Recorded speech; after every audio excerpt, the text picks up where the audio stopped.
Hello student, इस lecture के अंदर अपन question number 2 problem number 6 solve करेंगे। ये प्रॉब्लम नंबर 6 आपको कैसे सॉल्व करना है, solve the following simultaneous equation graphically. इसके पहले के जो अपने दोनों लेक्चर या 3 लेक्चर देखे वो सभी लेक्चर के अंदर अपन कौन सी मेथड यूज कर रहे हैं, ग्राफिकल मेथड यूज कर रहे हैं। ग्राफिकल मेथड से प्रॉब्लम सॉल्व कर रहे हैं तो आपको सभी को मालूम है कौन कौन सी प्रोसीजर है, कौन कौन सी स्टेप्स अपन यूज करते हैं। सबसे पहले जो है कि write down the given equation in terms of y, फिर you can take the any three values of x. First we take the positive 0 and then we take the value of negative. It is not compulsory that you take the positive 0 or negative. It depend upon you. If you interested then you can take the three values positive, and if you are interested to take the negative value, that depend upon you. You can take the two values positive and one value is negative, whatever may be the as per your choice or as per the requirement of the equation. We can take the value of x. Then the third step, to find out the value of y corresponding to the value of x. Step number 4, plot the point on the graph paper. Step number 5, join the points which you plot on the graph paper and write down the equation of the line. Okay, so these are the steps to draw the graph of the simultaneous or of the linear equation. Okay, so here we are interested to solve the problem 6. The problem is that 2x minus 3y equal to 4, and the second problem is that 3y minus x equal to 4. तो आपको दो problem board के ऊपर दिया है, equation 1 and equation 2. तो first step is that right down the given equation in terms of y. So what is the equation? That is 2x minus 3y equal to 4. So first we convert the given equation in terms of y. पहले equation अपन काय में convert करेंगे, y में convert करेंगे अपन. तो पहले मैं इसको लिख लेता हूँ. ये हो गया minus 3y equal to 4 minus 2x. Minus 3y उधर चले गया, निगेटिव हो गया. तो फिर अब इसको क्या करेंगे, सबके साइन चेंज कर दो. 3y equal to minus 4 plus 2x. तो आपने लिख दिया 3y equal to 2x minus 4, y equal लिख दिया 2x माइनस 4 अपॉन 3. क्योंकि y टाइप को है मल्टीप्लाई में, तो इधर कहाँ चल जाएगा, डिवाइड में चले गया. उसी तरीके से इसको भी सॉल्व कर लेंगे अपन. So 3y equal to 4 plus x. So therefore y equal to x plus 4 upon 3. X plus 4 upon 3. either में first write down the given equation in terms of y. इसको भी y में लिख दिया और इसको भी क्या में लिख दिया, y में लिख दिया. टेबल बनाना है.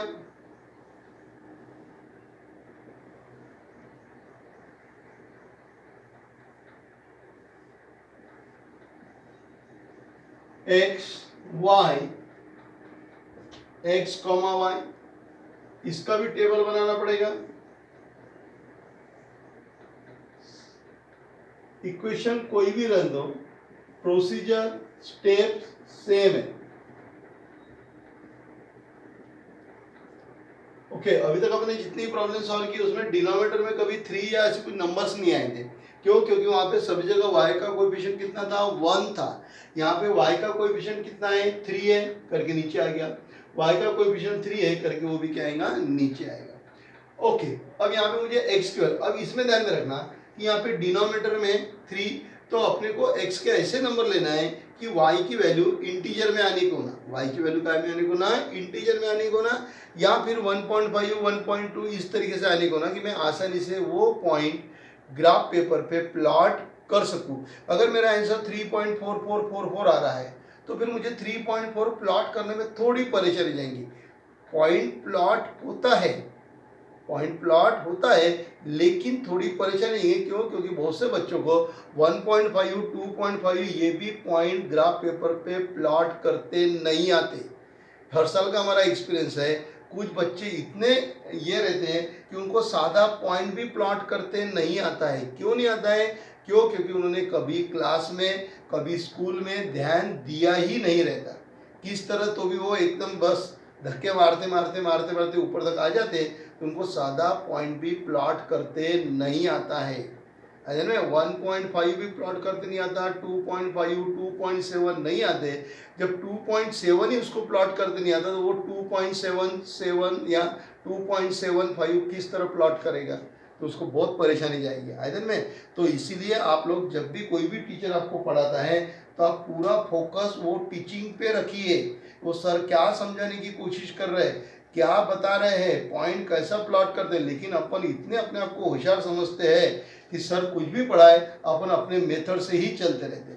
जैसे मैंने बोला कि आपको टेक एनी 3 वैल्यूज, तो फिर मुझे फोन करके पूछते कि सर एक्स की वैल्यू कोई और लिया तो चलेंगी क्या, आपने 1 0 -1 लिया, हमने 2 4 5 लिया तो नहीं चलेगा क्या, ऐसे सवाल पूछते फिर फ़ोन करके।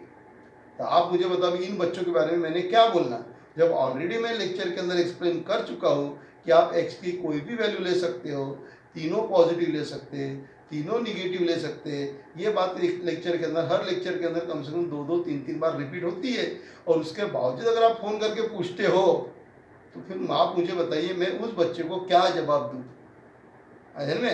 तो इस तरीके से पहले आप पूरा लेक्चर अच्छी तरीके से देखो, डाउट्स है तो पूछो, लेकिन ये डाउट्स नहीं है जब ऑलरेडी मैं आपको बता रहा हूँ कि इधर गड्ढा है और फिर भी आप मुझे फ़ोन करके पूछ रहे कि सर ये रास्ते में गड्ढा मिलेगा क्या, अब मैं क्या करूँ, वो गड्ढे के अंदर मैं कूदूँ, नहीं ना। तो ये चीज़ें आपको थोड़ी बार ध्यान में रखना है। तो इसलिए लेक्चर जब आप देखते हो तो पूरा अच्छी तरीके से देखिए। बहुत से बच्चे लेक्चर फॉरवर्ड करके देखते हैं, अरे ये तो सर ग्राफ का ही पढ़ा रहे, ये तो अपने को आता, तो फॉरवर्ड करके देखते हैं। वो फॉरवर्ड के चक्कर में बीच में कुछ अगर मैंने हिंट बताई है वो निकल जाती है। बहुत से बच्चे स्पीड बढ़ा देते हैं, जैसे नॉर्मल स्पीड इसकी 1 की रहती है, बहुत से बच्चे 1.5 2 तक देखते हैं, बहुत से बच्चे स्पीड बढ़ा देते हैं, फटाक से 20 मिनट का वीडियो 10 मिनट में देख के मोकले हो जाते हैं। अरे ये कोई पिक्चर थोड़ी है, ये तो अपनी ज़िंदगी से रिलेटेड है, यहाँ से तो अपने को बहुत कुछ सीखना है ध्यान में। तो फिर होता क्या है, अगर आप स्पीड से अगर आप देखोगे तो अपने बुद्धि को जो है नॉर्मल स्पीड की आदत रहती है। अगर मैं स्पीड से अगर आपको कुछ बोलूँ तो आप लिख नहीं पाओगे। लिख सकते क्या है, जैसे एक अदर टीचर ने आपको बोला कि चलो भैया मैं आपको नोट्स लिखा के देता हूँ आप लिखो, और उसने फटाफट फटाफट फटाफट बोलना चालू कर दिया, तो पॉसिबल है क्या, नहीं है। क्यों, क्योंकि अपने बुद्धि की एक स्पीड रहती है, वो स्पीड से ही वो क्या करता है, अपने अंदर कैप्चर करता है ना, उतना ही उसको समझ में आता। बाकी आप स्पीड से देखोगे तो आधे से ज़्यादा तो निकल जाता है। पहले ही मैथ ऑनलाइन चालू है, ऐसा ही आधे से ज़्यादा निकल जाता है, और आपने उसको स्पीड में देखा था और निकल गया, बचा क्या आपने पास फिर, आई बात ध्यान में। तो इस तरीके से गलती मत करो, इसमें आप लोग सिर्फ अपना टाइम सेव कर सकते हैं, बाकी आपको हासिल कुछ नहीं होना, आई ध्यान में। और फिर बच्चे को 15-20 मिनट मस्त मोबाइल पे फिर अपन टाइम पास करते, फिर अपन यानी घर वालों तक बच्चा 1 घंटा पढ़ाई किया, मालूम किया पोट्टे ने 15 मिनट में कार्यक्रम निपटा दिया, और बाकी फिर बढ़िया पे की वीडियो पे वो कौन सा तो भी गेम है, पबजी गेम है, या फिर कोई नेट पे और 4-5 गेम आ गए, वो गेम खेलते रहते। आधे में नुकसान आपका ही है, आपके पेरेंट्स का नुकसान नहीं है, हमारा नुकसान नहीं है, लॉस आप लोगों का ही है। पेपर में अगर इस तरीके के प्रॉब्लम आए, अपन सॉल्व नहीं कर पाएंगे, फिर अपने ही क्लास वाले को आउट ऑफ मार्क मिले, अपने को पास होने की भी गारंटी नहीं है। तब फिर अपने को समझ में आता है एडमिशन अच्छे कॉलेज में मिलना है तो अच्छे मार्क होना, अपना बाजू वाला अच्छे कॉलेजेस में चले गया, अपने को शादी 11th में भी एडमिशन मिल नहीं रही, आइधर में फिर अपन घर आके बोलते सिली मिस्टेक हो गई। इसको सिली मिस्टेक नहीं बोलते, इसको आपकी खुद की ब्लंडर मिस्टेक बोलते, आइधर में। तो बेस्ट वे जो भी टीचर आपको पढ़ाता है, किसी भी लेक्चर है, कोई भी सब्जेक्ट का लेक्चर है, देखना है तो पूरे कॉन्सेंट्रेशन से देखिए, पूरा समझ के देखिए, आइधर में। और नहीं तो फिर वो लेक्चर देखिए मत, आइधर में। अब मैं बहुत बार ऑब्जर्व करता हूँ इसके अंदर, कभी कभी व्यूज़ अगर चेक करता हूँ, जब मैं इसको अपलोड के लिए डालता हूँ तो बहुत बार देखता हूँ इसके अंदर कुछ बच्चे का किस किस का व्यू 200 तक चले जाता है, 205 तक चले जाता है, और किसी का व्यू 70-73 तक ही रहता है। सेम बच्चे सेम क्लास, फिर इतना व्यूज़ में डिफरेंस क्यों गिरता है, क्योंकि कुछ बच्चे देखते कुछ बच्चे नहीं देखते। ओके चलिए, एनीवे फॉरवर्ड करके देखिए मत, स्पीड बढ़ा के देखिए मत, कॉन्सेंट्रेशन से देखिए। तो अब यहाँ पे क्या करूँगा मैं, 3 आया हुआ है, डिनोमिनेटर में 3 आया है, तो थोड़ा सा मुझे यहाँ पे क्या करना पड़ेगा, पहले वैल्यू पुट करने के पहले मैं वर्बली कैलकुलेशन करके देखूंगा कि मेरा आंसर डेसिमल में आने को नहीं होना। तो समझ लो मैंने यहाँ पे x की वैल्यू अगर 1 रख दिया तो 2 1 जा कितना हो गया 2, 2 - 4 कितना हो गया -2 -2/3, -2/3 मतलब 0 पॉइंट समथिंग आएगा, तो मैं 1 वैल्यू लूंगा नहीं, फिर 2 लेके देखूंगा। है ना, मैंने आपको बताया कि रूल तो नहीं है, नहीं तो आप बोलोगे सर आप तो हमेशा 1 0 -1 ही लेते थे। फिर यहाँ पर क्यों, मैंने आपको इसके पहले के लेक्चर के अंदर एक्सप्लेन करके दिया है कि हर जगह 1 0 -1 वैल्यू सूट नहीं होती है।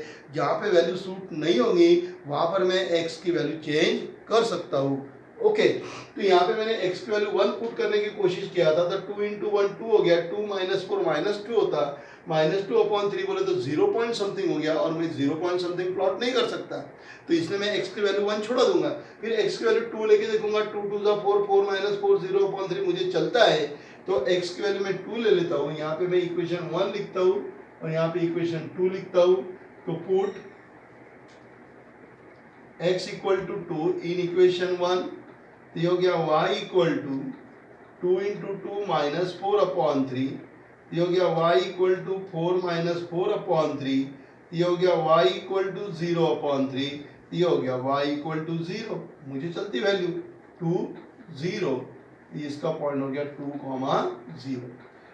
x की वैल्यू 0 लेके देखता हूँ, अगर मैंने x की वैल्यू 0 लिया तो -4 अपॉन 3, -4 अपॉन 3 बोले तो 1.2 समथिंग आएगा या 1.3 समथिंग आएगा, तो मैं वो भी वैल्यू 0 नहीं लेता हूँ, क्यों? क्योंकि -4 डिवाइड बाई 3 यानी 4 को 3 से डिवाइड करना है, तो 3 1 जा 3 हो गया, यहाँ पे 1 आ गया, फिर ऊपर डॉट दे दिया, यहाँ पे 0 दे दिया, यहाँ पे 3 आ गया, फिर यहाँ पे 9 आ गया, फिर आ गया 1.33 आएगा, तो कौन मगजमारी करेगा 1.33 मार्क करने के लिए? 1.3 आता तो मैं मार्क कर लेता, 1.33 के लिए इतनी खोपड़ी खराब करने से बेहतर है कि x की वैल्यू 0 भी छोड़ दो। फिर x की वैल्यू समझ लो मैंने 0 छोड़ दिया, तो अब x की वैल्यू अगर समझ लो मैं 3 लेता हूँ, तो 3 2 जा कितना हो गया 6, 6 माइनस 4 कितना हो जाएगा 2, 2 अपॉन 3 नहीं जमता, 3 वैल्यू लेता हूँ, 3 3 जा कितना हो गया 9, 3 3 जा 9, सॉरी 3 वैल्यू अभी कितनी वैल्यू लिया था अपने 3 ले लिया था, अब 4 लेंगे अपन, 4 वैल्यू लेंगे तो 4 2 जा कितना हो गया 8, 8 माइनस 4 फिर से 4 अपॉन 3 अपने काम का नहीं है। अब इसकी -1 अगर वैल्यू लूंगा, -1 वैल्यू लूंगा तो -2 -4 -6 जमता, तो x की वैल्यू में -1 ले लेता हूँ। इस तरीके से आपको भी पहले सोचना है और सोचने के बाद में लेना है, तो x की वैल्यू मैंने -1 ले लिया, ये हो गया मेरा y equal to 2 in bracket -1 -4 upon 3, so y equal to -2 -4 upon 3, so y equal to -6 upon 3, so y equal to -2, ये वैल्यू -2 मिल गई असल में। अब x की वैल्यू कितनी लिया था मैंने -1 लिया था, बराबर है, -2 अगर लूंगा तो काम नहीं आएगा, -3 भी काम नहीं आएगा, -4 -5 काम आ जाएगा, एक तो 5 काम आएगा या -5 काम आ जाएगा, तो x की वैल्यू अगर समझ लो मैंने 5 लिया तो 5 2 जा 10, 10 -4 जम जाता, तो x की वैल्यू मैं 5 लेता हूँ, x की वैल्यू 5 यहाँ पे लिख लेता हूँ, पुट x इक्वल टू 5, तो यहाँ लिख दिया मैंने y equal to in 1, so y equal to 2 into 5 -4 upon 3, so y equal to 10 minus 4 upon 3, so y equal to 6 upon 3, so y equal to 2। में अभी तक मैं क्या लेता था 1 0 -1, यहाँ पर तीनों की वैल्यू सूट नहीं हो रही थी, इसलिए मैंने क्या किया वर्बली कैलकुलेशन किया, वर्बली कैलकुलेशन करके मैंने चेक कर लिया कि कौन कौन सी वैल्यू ले सकते, और वो वैल्यू लेके मेरे ये क्या हो गया आंसर आ गया है में। तो x की वैल्यू 2 लिया, 2 2 जा कितना हो गया 0, सॉरी 2 2 जा कितना हो गया 4, 4 -4 0, 0 अपॉन 3 कितना हो गया 0, x की वैल्यू -1 लिया, -2 -4 -6, तो ये -2 हो गया, 5 2 जा 10, 10 -4 6, 6 अपॉन 3 2, तो ये हो गया मेरा आंसर। तो जिस तरीके से मैंने इसको किया उसी तरीके से इक्वेशन 2 को भी क्या करना है मुझे सॉल्व करना है।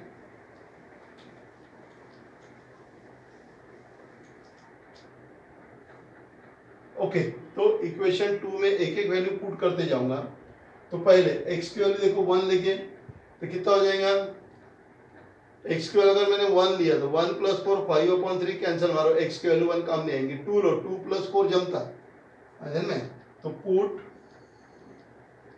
x equal to 2 in equation 2, so y equal to 2 + 4 upon 3, so y equal to 6 upon 3, so y equal to 2, x की वैल्यू 2, y की वैल्यू 2, 2, 2, फिर 0 अगर ले लूँ मैं x की वैल्यू तो 0 + 4 4 अपॉन 3 कोई काम का नहीं है, फिर x की वैल्यू समझ लो मैंने 3 लिया कुछ काम का नहीं है, 4 + 4 काम का नहीं है, 5 प्लस 4 9 मेरे काम की वैल्यू है, क्योंकि 9 डिवाइड बाई 3 कितना हो जाएगा, 3 हो जाएगा। So put x equal to 5, x equal to 5 put करूंगा तो क्या होगा, y equal to 5 plus 4 upon 3, so y equal to 9 upon 3, so y equal to 3, मतलब x की वैल्यू 5, y की वैल्यू 3, तो पॉइंट मुझे मिल गया 5,3। ओके, अब x की वैल्यू एक आधी निगेटिव ले लेंगे अपन, x की वैल्यू में -1 ले लेता हूं, कंपलसरी नहीं है, हाँ तीनों भी पॉजिटिव ले सकते हैं आप, लेकिन x की वैल्यू मैंने -1 ले लिया तो क्या मिलेगा मुझे, मेरा सिर्फ कहने का है कि y की वैल्यू जो है ना वो आपको इंटीजर में आने को ना, या पॉइंट में अगर आए तो 1.5 2.5 ऐसे आने को ना, ताकि आपका जो ग्राफ है वो अच्छी तरीके से क्या हो सके, प्लॉट हो सके।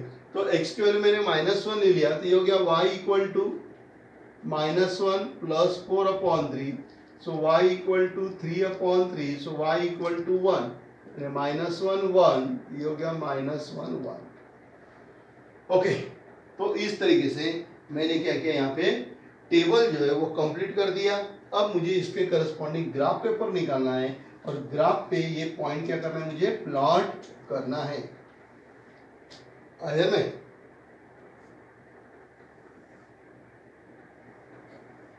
डिस्टेंस कम ज्यादा होता है करके एग्जैक्ट ग्राफ मेरा बनता नहीं है।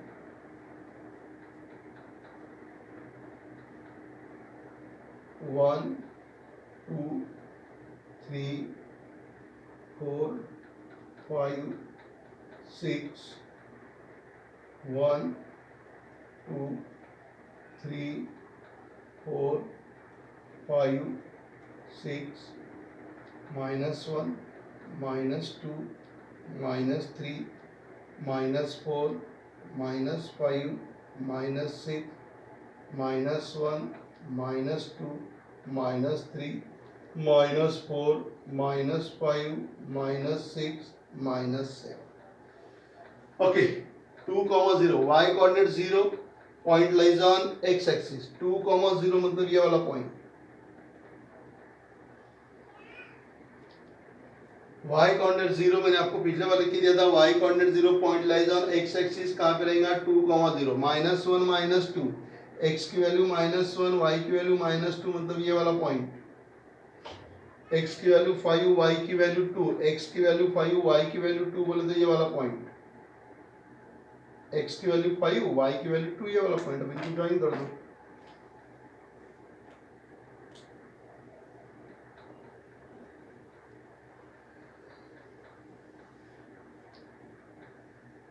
ओके, लाइन का इक्वेशन यहां से लिख देना। लाइन का इक्वेशन बनता है 2x -3y इक्वल टू 4। अब ये वाला पॉइंट 2 2, x की वैल्यू 2 y की वैल्यू 2 मतलब ये वाला पॉइंट 2 2 5 3, x की वैल्यू 5 y की वैल्यू 3 मतलब ये वाला पॉइंट 5 3 -1 1, x की वैल्यू -1 ये वैल्यू 1, ये 1 है में। अब इसको फिर से अपने को सॉल्व करना है, कहाँ जाके बेटा देखेंगे अब अपन।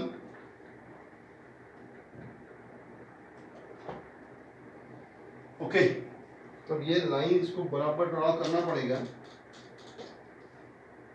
इसको थोड़ा सा और आगे बढ़ा देते अपन इस लाइन को, ये थोड़ा तिरछी गई है।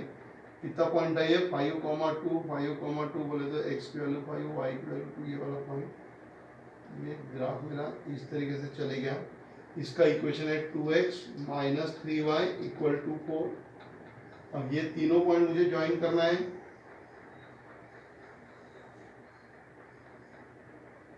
ठीक है, ये ज्वाइन कर दिए। इस लाइन का इक्वेशन क्या है, 3y -x इक्वल टू 4।